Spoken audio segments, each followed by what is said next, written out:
Tonight, I'm sharing 4 disturbing encounters deep in the New York subway system. The first story involves a late-night ride, a train that refused to stop, and one passenger who swore they were never meant to make it off. What would you do if the doors never opened? If eerie, slow-burn stories like this keep you up at night, hit subscribe and ring the bell. I post new horror every day to feed your need for the unexplained.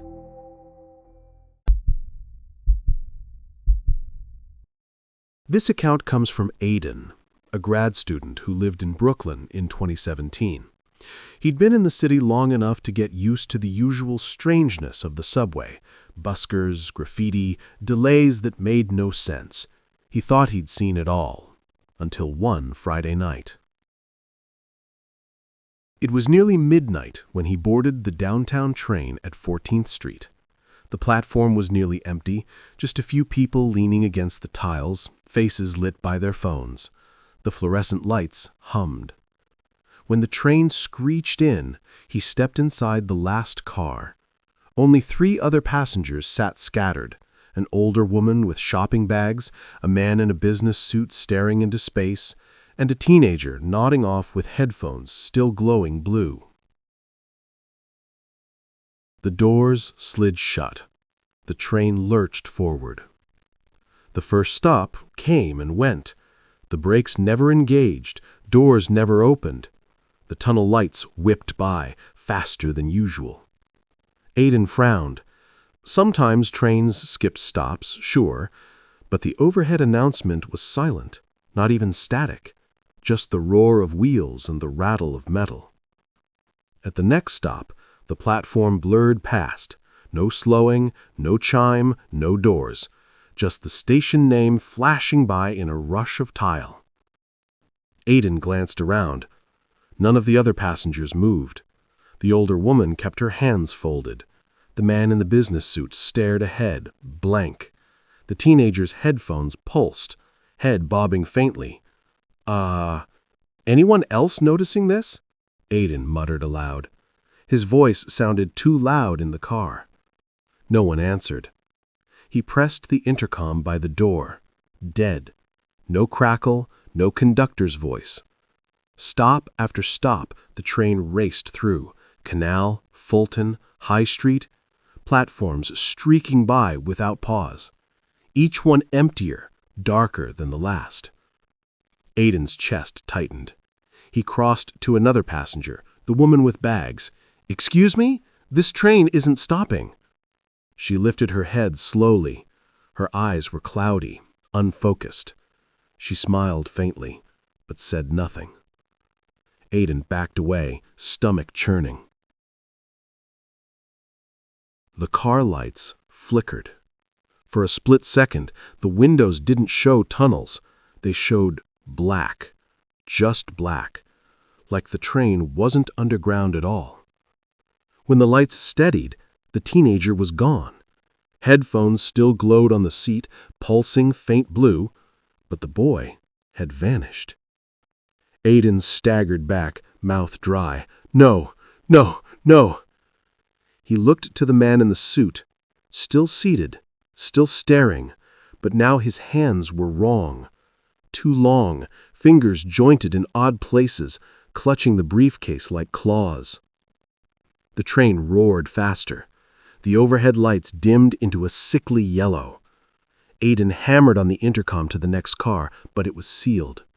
He turned to the windows. The walls of the tunnel blurred into shapes, faces pressed against the darkness, mouths open in silent screams, rushing past at impossible speed. His reflection stared back at him in the glass, only it wasn't in sync. Its lips moved on its own. The doors chimed, finally. But when they slid open, there was no platform, no station, just a black void stretching forever, wind pulling at his clothes as if something waited out there.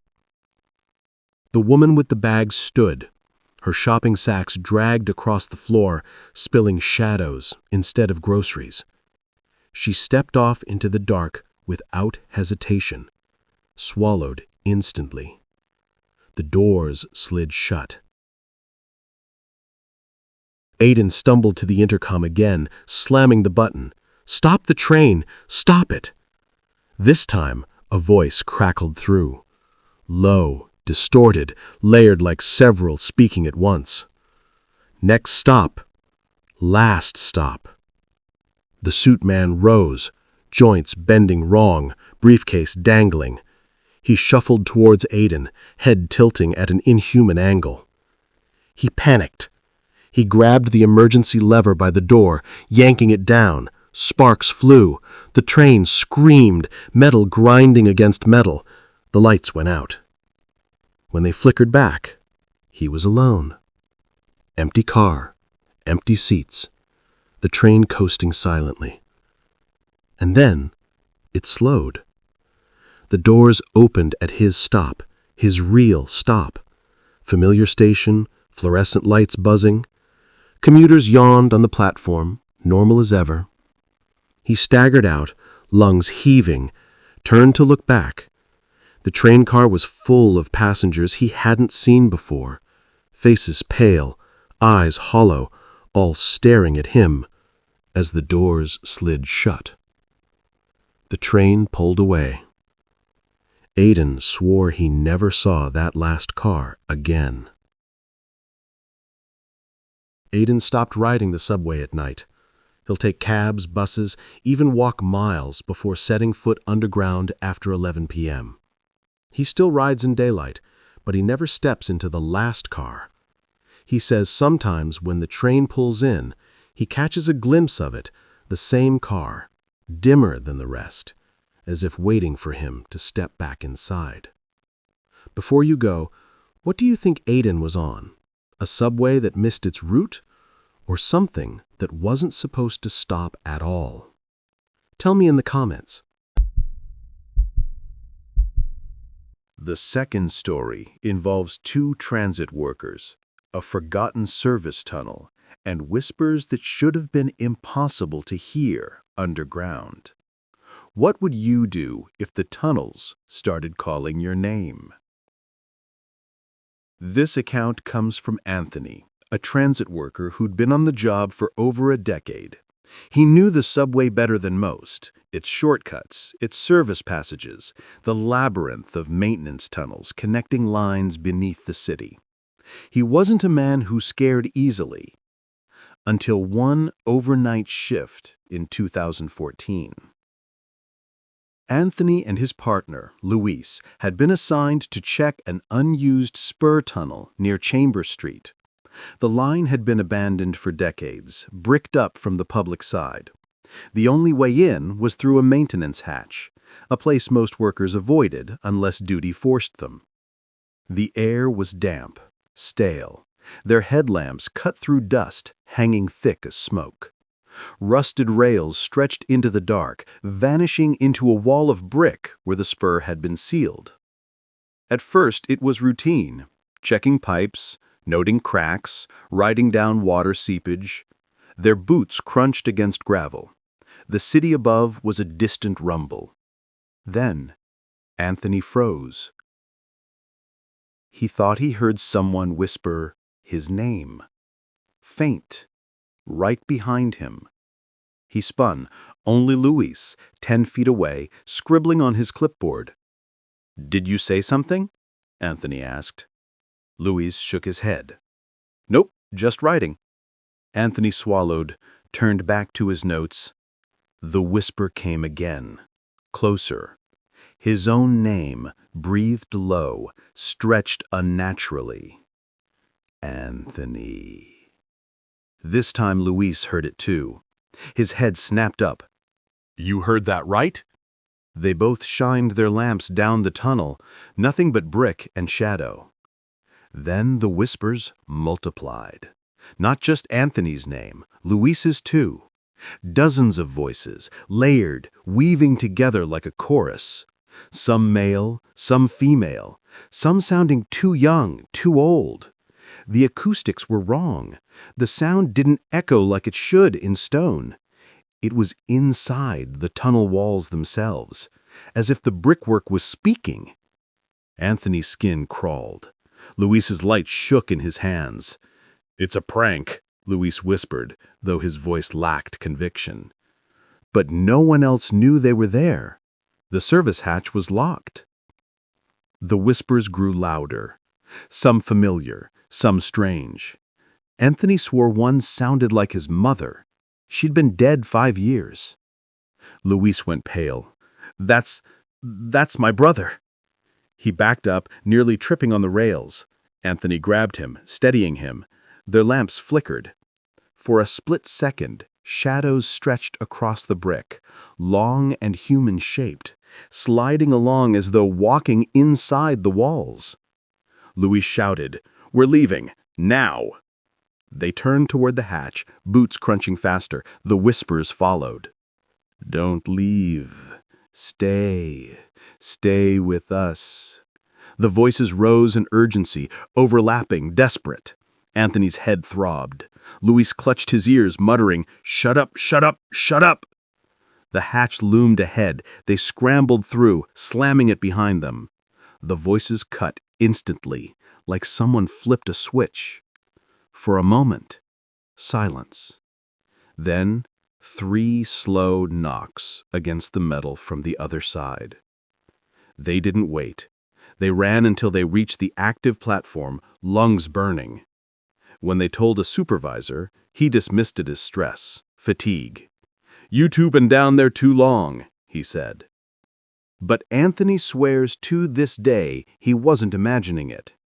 Because a week later, when he was filing reports, he noticed something that made his blood run cold. The abandoned spur had last been inspected in 1989. The workers' names were listed in neat block print.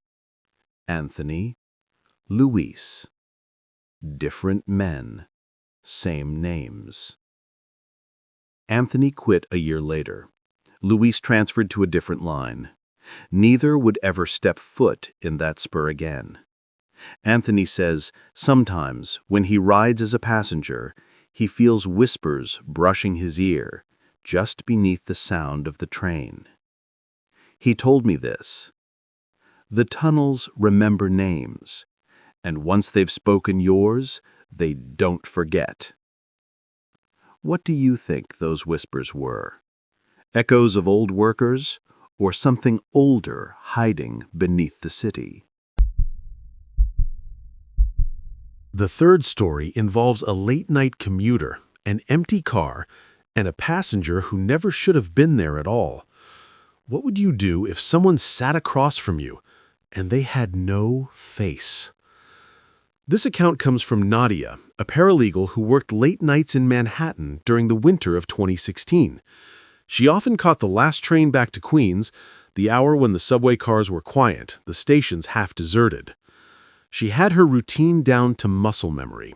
Earbuds in, scarf tucked high, eyes on her phone until her stop, nothing unusual, just the city's background noise. But one night, she boarded a near-empty car at 11:45, and that routine broke in a way she's never forgotten. The car was almost silent when she stepped in.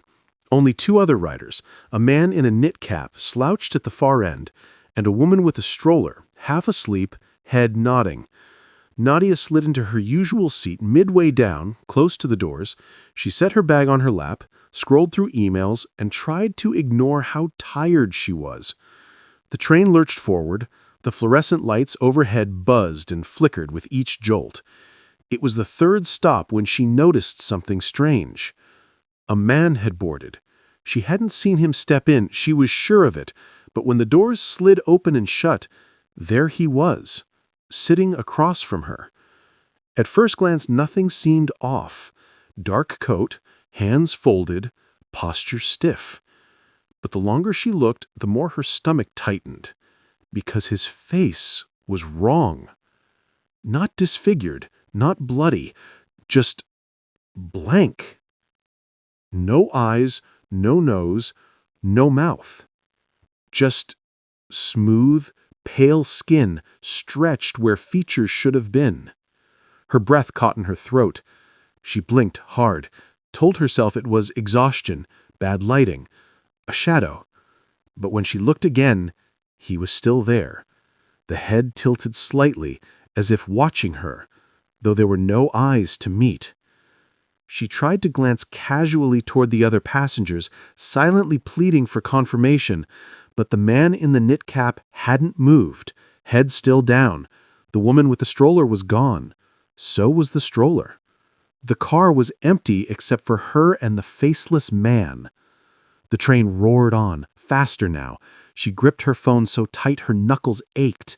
She wanted to move, but her body wouldn't obey. The faceless man shifted. He leaned forward slightly, hands still folded. His skin caught the fluorescent light in a way that wasn't right, like wax, too smooth, too reflective. And then she heard it. A voice. Not aloud, not echoing in the car, but inside her head, clear as her own thoughts. Don't get off. Her stomach dropped. She tore her gaze away, staring at the doors, willing the train to stop. But the platforms blurred past, no slowing, no chime. The windows showed streaks of tiled walls, names of stations flashing by too fast to read. Don't get off, the voice repeated, this time lower, firmer. Nadia's breath came shallow, her ears rang. She wanted to scream, to demand who he was, what he wanted, but her lips wouldn't move. The car lights flickered, and for a split second, she saw his reflection in the window across from her. It wasn't faceless there. It had a face, hers, her own eyes, her own mouth, her own expression of frozen terror. The light steadied, blank again. She bolted upright, panic finally overriding paralysis. She moved toward the connecting door at the end of the car, slamming her palm against it. Locked. Behind her, the voice pressed into her skull. Sit. You're not ready to leave. She spun. The faceless man hadn't moved. Still sitting, still tilted, but the air around him rippled faintly, as if the heat in the car bent around him. Her hands shook violently. She dropped her phone. It clattered across the floor. The train screeched, metal grinding louder than before. Her ears popped. For a moment, the lights went black. When they returned, the man was gone. The seat was empty. But her phone was no longer on the floor. It was on the seat across from her, where he had been. She staggered forward, grabbed it, held it tight. The screen flickered, glitching before stabilizing on her lock screen. The train slowed at last. A real station appeared, glowing with familiar ads and grime. The doors opened. She ran out. Didn't even check the name of the stop. She sprinted up the stairs, 2 at a time, heart pounding, until she was on the street, gulping cold air. When she finally checked her phone again, something new was in her photo roll. A picture of her, sitting on the subway, taken from across the car. She never saw that man again, but sometimes, late at night, when she scrolls through her phone, the gallery flickers. The picture reappears, no matter how many times she deletes it. Nadia doesn't ride the subway after dark anymore. She leaves work early, takes buses or cabs, even walks miles in the cold if she has to.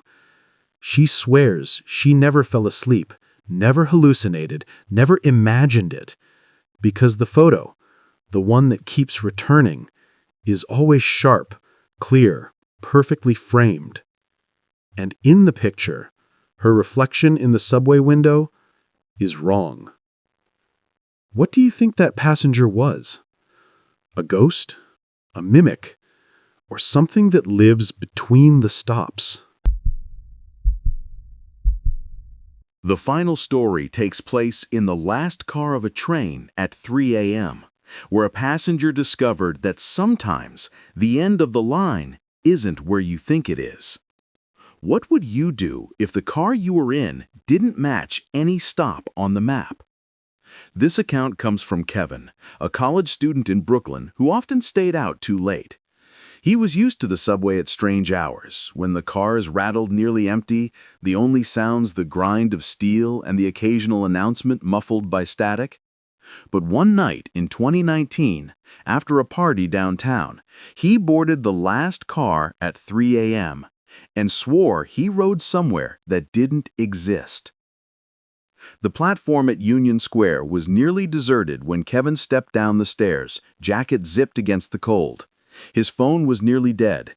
He wanted nothing more than to slump into a seat, ride home, and sleep through the hangover.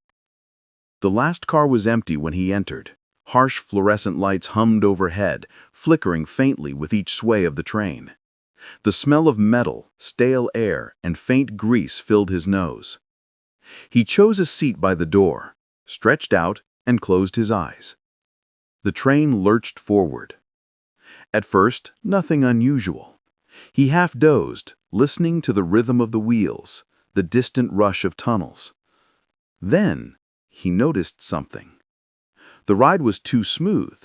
No jolts, no screeching turns. The sound of the wheels became steady, almost hypnotic, like gliding. He cracked an eye. The windows were black. Not the usual flicker of tunnel lights, not the flash of tiled stations, just pure, unbroken dark rushing past. Kevin frowned, sat up straighter. The PA system buzzed, and a voice rasped through the static. "Next stop. Last stop."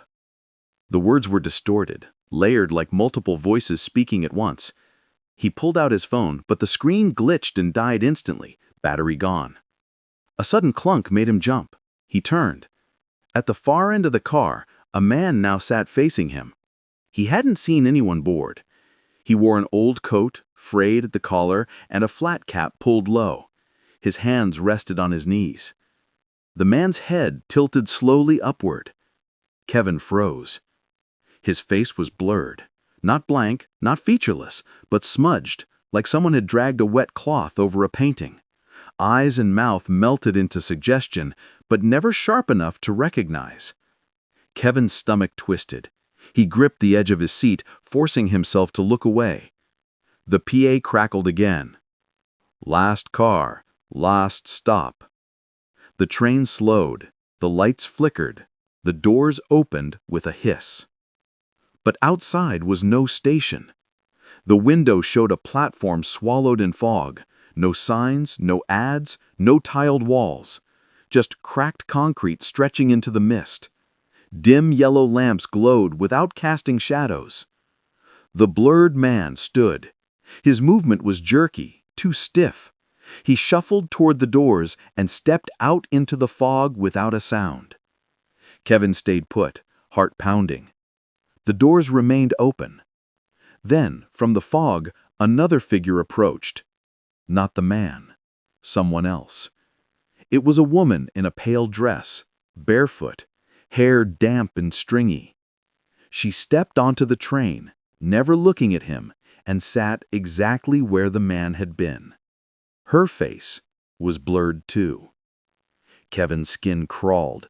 He scrambled toward the intercar door, yanking the handle. Stuck. The metal didn't budge.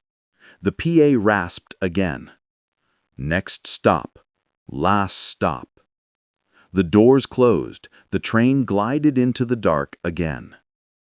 Time blurred. The car felt longer than before, stretching subtly, seats multiplying, lights humming louder. More figures appeared with each stop, always stepping in from fog, always sitting silently. A businessman with a briefcase that dripped water. A child clutching a doll with button eyes. A tall figure wrapped in rags that reeked of earth. All blurred, all faceless, and always they sat across from him, watching without watching. Kevin pressed his hands to his ears, but it didn't block the sound.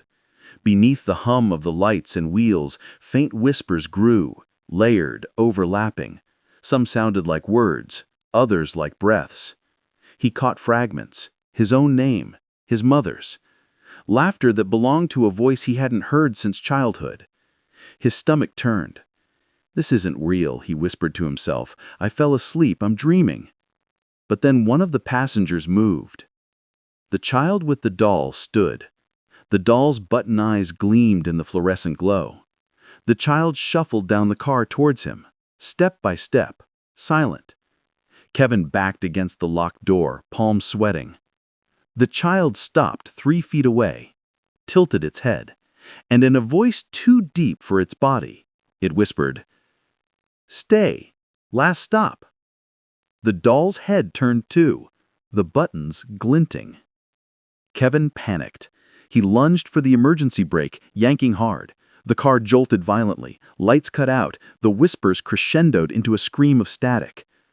Darkness. Then a sudden rush of cold air.